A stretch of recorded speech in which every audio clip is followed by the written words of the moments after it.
Yeah. I first want to give you an idea what the IUCN red list is. It's not only a red list of the threat category of a species, but in fact it's a database. It's the most comprehensive source on the extinction risk of a species. So it's not. It also contains information on population size, trends, distribution, habitat, threats, and so on. And in fact, it focused on the recent changes of a species. So the focus on what happens over the last 10 years. So the red list categories, for those who are not really familiar with it, first make a checklist of for your region, what species do you have been observed there?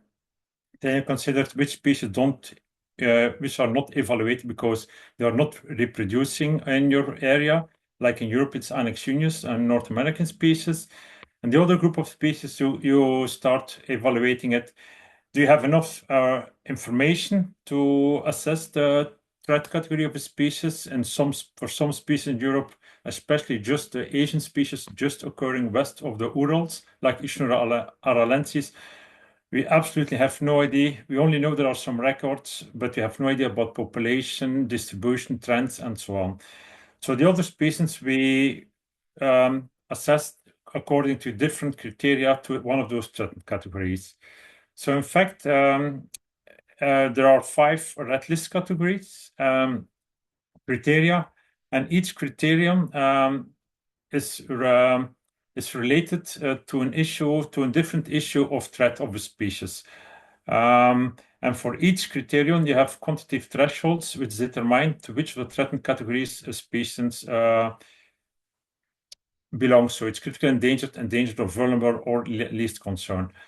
And for mostly, and the criterion E, quantitative analysis, it's only very exceptionally used in red list.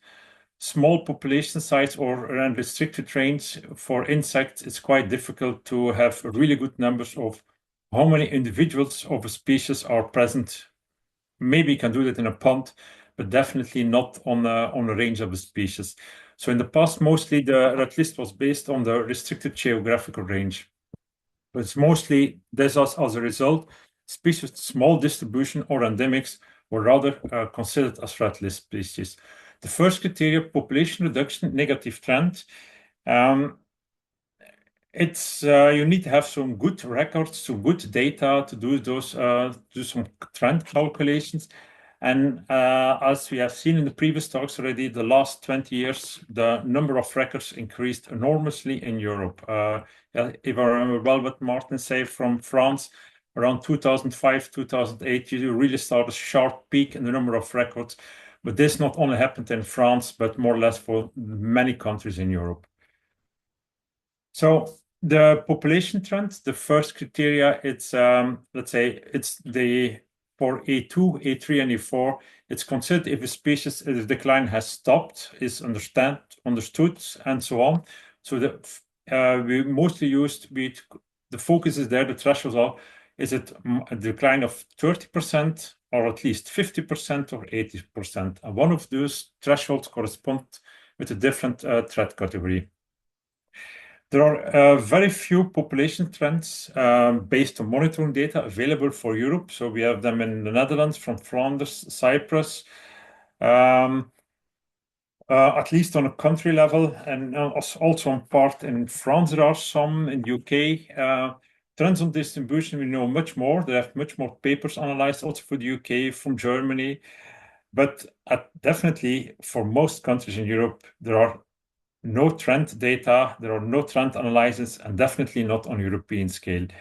So therefore, we wanted to try out, shouldn't it be possible to calculate the trend of a group of species? And therefore, we used the list length method. It's a rather raw method, so it gives you approximately an idea. And we really want to know the estimate of a trend of a species per country. But therefore, we need to have an estimate of the effort by volunteers, by counting the number of records, because we want to make the distinction between, it's not because there is increase of observations, as we have seen with most records, that this means there's a positive trend. And as a basic unit for calculating those trends, we considered grid squares from 10 by 10 kilometer, and all grid squares were taken into account where at least 3 species were observed on a locality on a given day. So in this list length, we want to have only, as we want to focus a trend over the last 10 years, but we also use data from the last 20 years. And on the left, you can see, okay, if we fit it over 20 years on both graphs, you see if we fit it over 10 years or over 20 years, on the left figure, the trend is continuous. There's not really a difference if you take the trend from the last, if you fit it over 10 or 20 years. The trend calculation was only done for the last 10 years. On the figure on the graph on the right, you see a shift in trend, especially since 2010. The decline of a species, it's much sharper clearly than than if you start fitting it over the last 20 years. So it gives you also an idea if a declining is increasing over the last 10 years or trends are already going on over a longer period. So if we get a map of Europe in dark orange, those are the countries we have occupancy modeled. Papers have been published, so we know at least what's really based on monitoring data, what is a species, what the trend of a species is doing that. And that one we were used as some kind of calibration of, okay, there is really good analysis. And from the other countries, like from Finland, Sweden, Denmark, Lithuania, Czech Republic, France, the Baltic states, we all grouped together as one country. And the second one was also Iberia, and which included Portugal and Spain. And the last one was Cyprus. So for those different regions, there were at least enough records to try to make a calculation of the trends. To give an idea, I think for Spain, there are about 400,000 records. For France, it was more than 1 million. But if you only go to Bulgaria, to Greece, we only have less than 10,000 records. So 10,000 records over a period of 100 years. This result, that's not possible to calculate a trend, at least not a decent trend. So to give an example of the moorland harker or the common harker, or as it was in the past, the common harker, the Eisner-Junsia.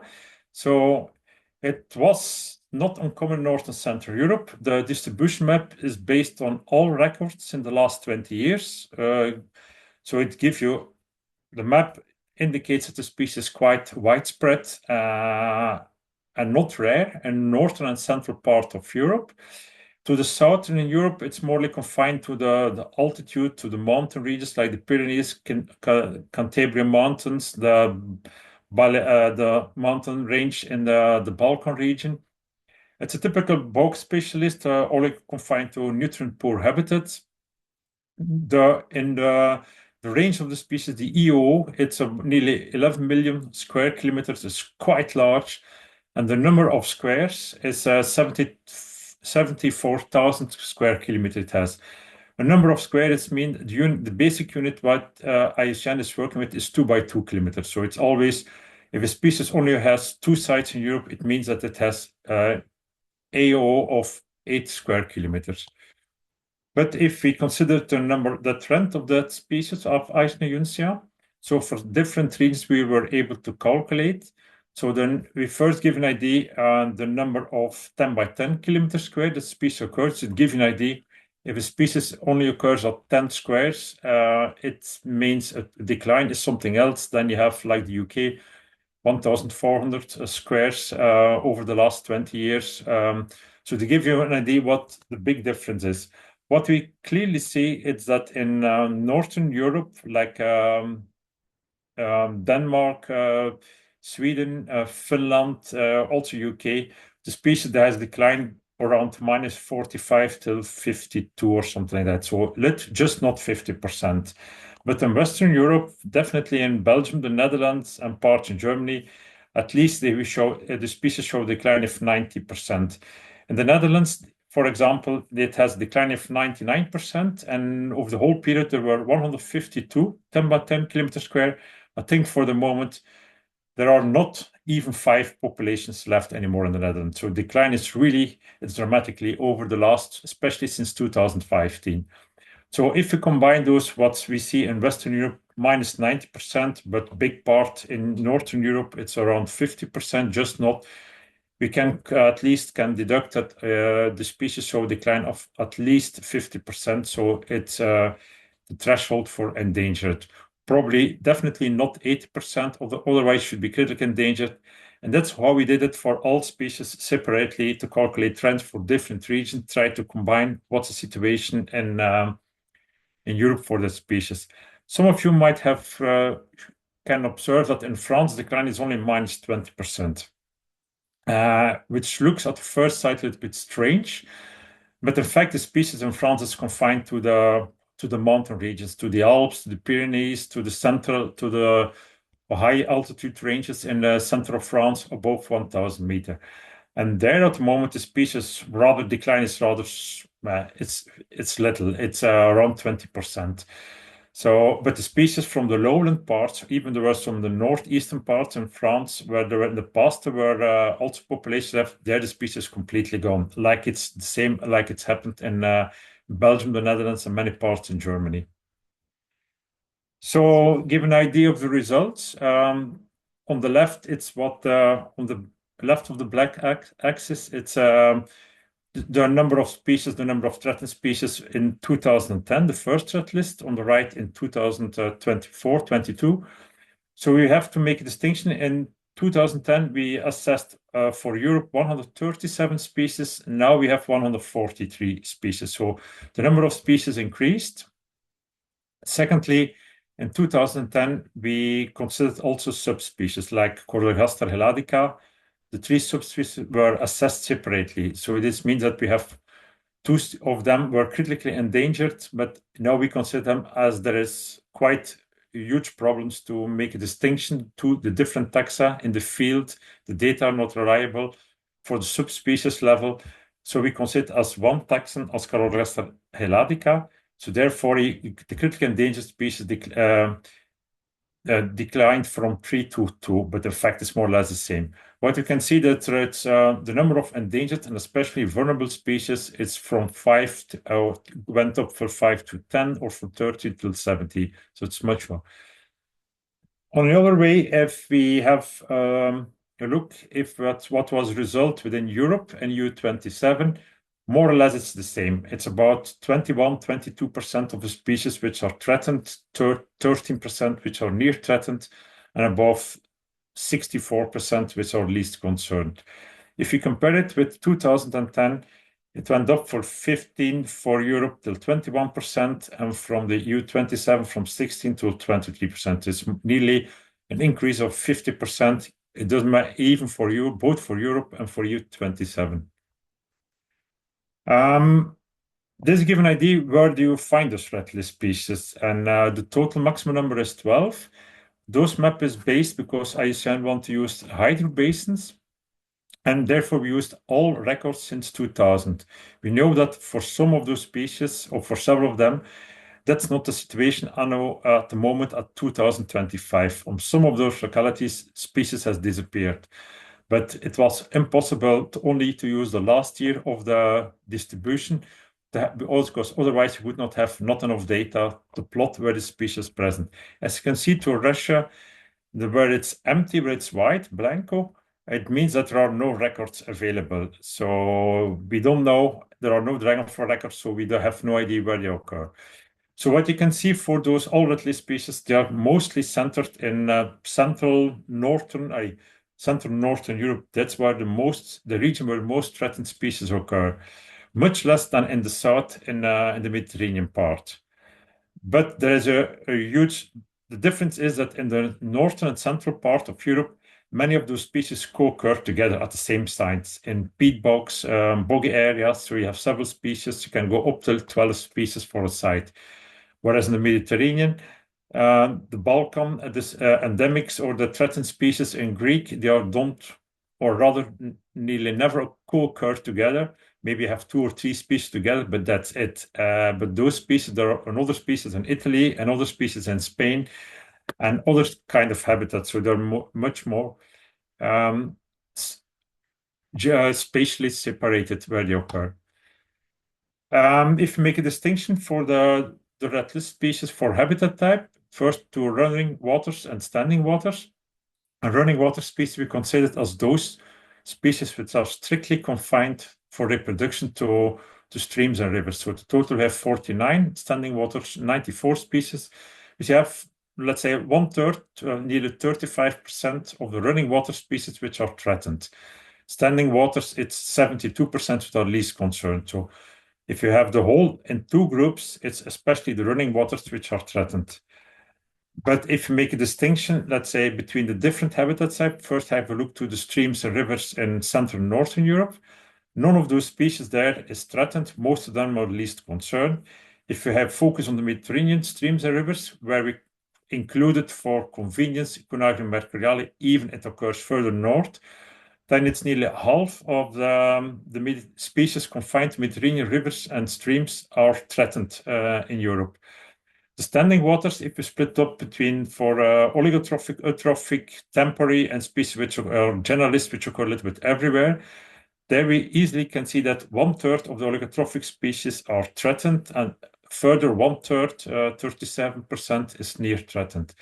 So here this gives you a clear view that the most threatened species are occurring both in the Mediterranean streams and rivers and in nutrient-poor habitats in Central and Northern Europe. An overview, let's say, if we consider as species rather typical for oligotrophic nutrient-poor habitats. The criteria, it's most of them, all of the species have a criterion A2 that's based on their negative trend now in the future. There is also distinction between the red list category species with more northern distribution. For those, we could not detect yet a negative trend or a trend which is rather not that so severe, -15, 20, 25%, like Eichenochyrilea, also Somatochlora salbergi, Somatochlora alpestris. There are some trends, and probably that's because they are much more confined to the north when the threats are not so severe as in Western Central Europe. But the other species which have much more distribution also in the central parts of Europe, like Hastulatum, Lunulatum, Leucorrhea dubia, and Rubicunda, even the black darter, Sympetrum danae, they really all show a steep decline over the last 10 years. So for those who want to read more, this is all the overview of the results it can be traced back and have a look further in the report of the European Red List. But if you want to have much more detailed information for each species different, you can check the website of IUCN Red List, given in the name of the species, and you will find all the detailed information of the assessment. But doing an assessment, publishing a red list is one, but we want to go one step further, and we want to strengthen the connection between the assessment and conservation action.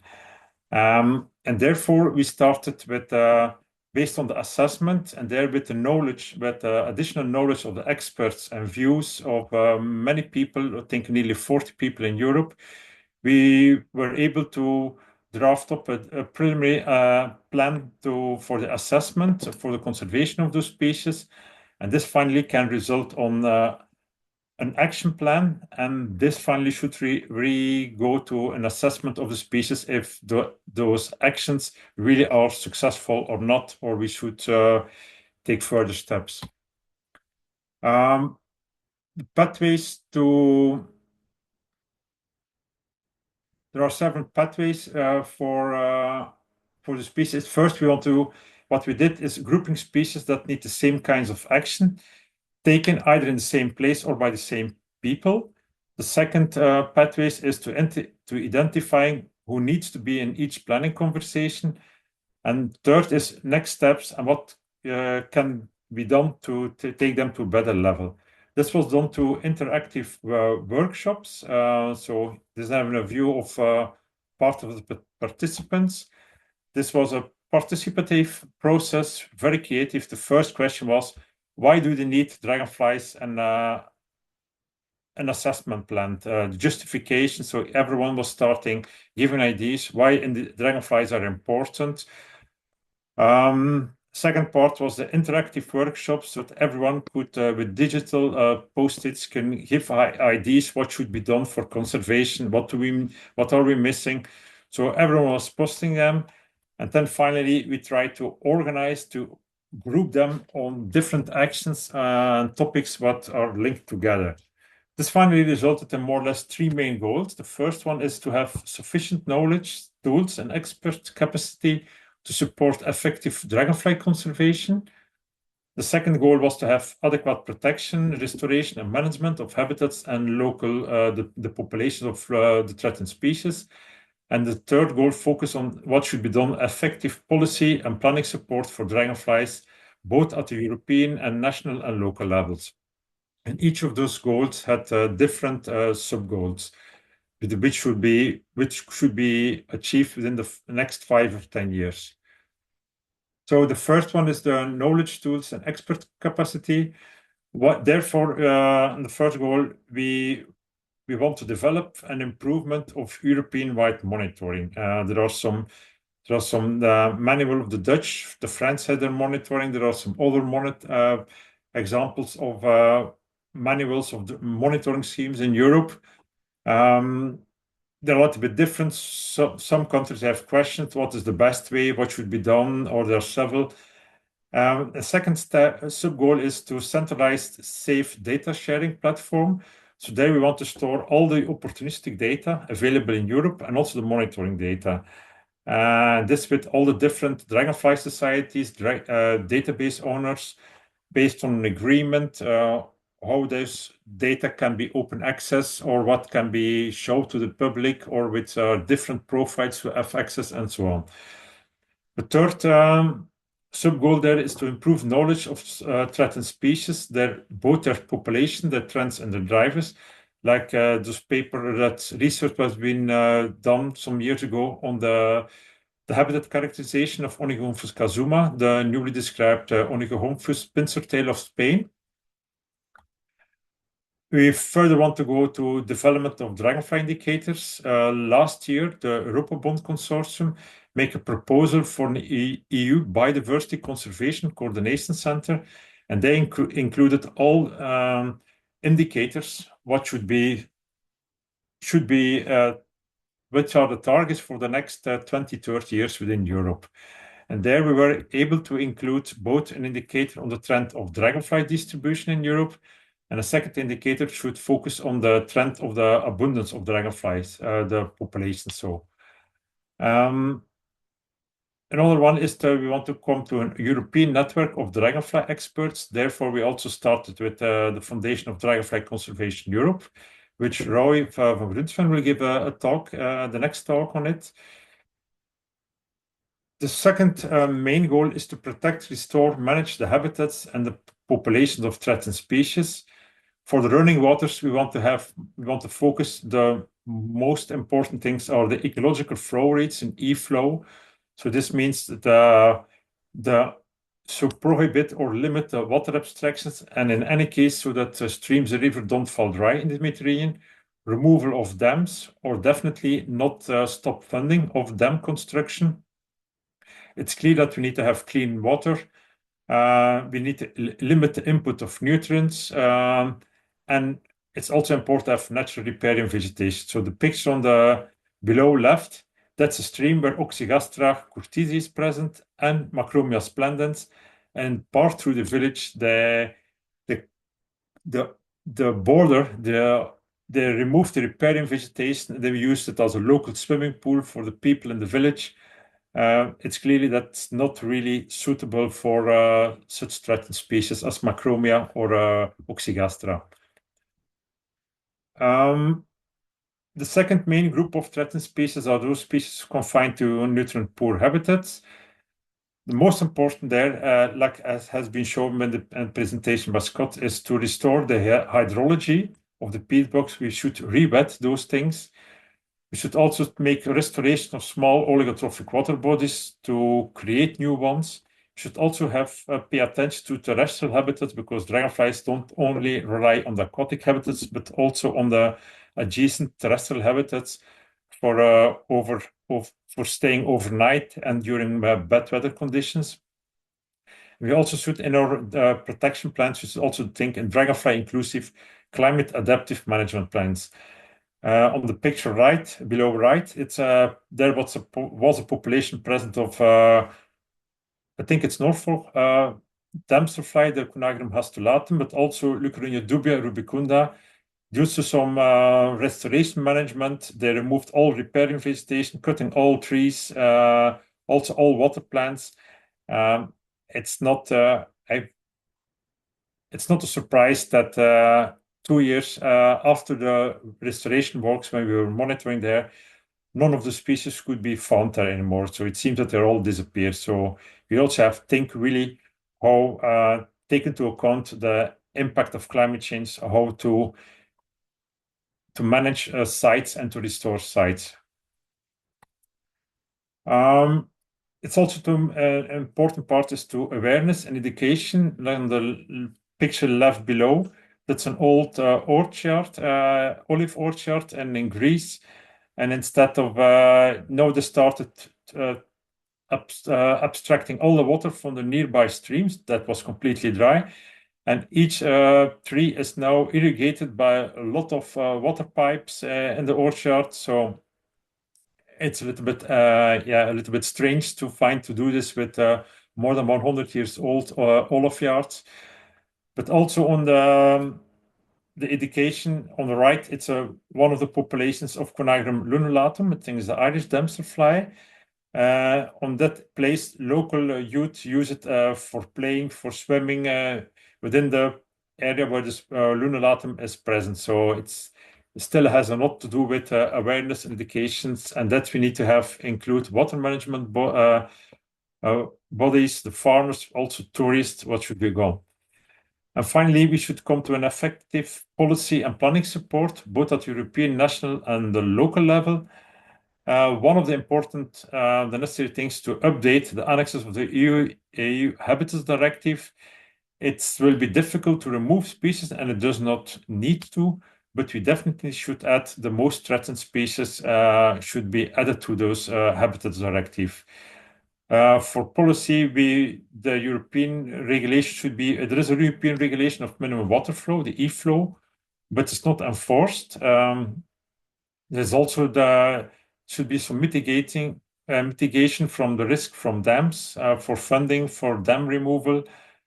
The threatened species, the red list species, should have some funding mechanism for protection and management of of those species, and also the uptake of European red list at national levels with associated protection and planning. And we also should have to implementation and enforcement of existing laws and regulations that should be at especially on the local and national level should be done. And finally, I want to thank a lot of people who participating in the Assess to Plan workshops, the IUCN Red List Unit Conservation Planning Group, and also all Dragonfly societies and organizations for sharing their data to make available those red lists in Europe. Thank you.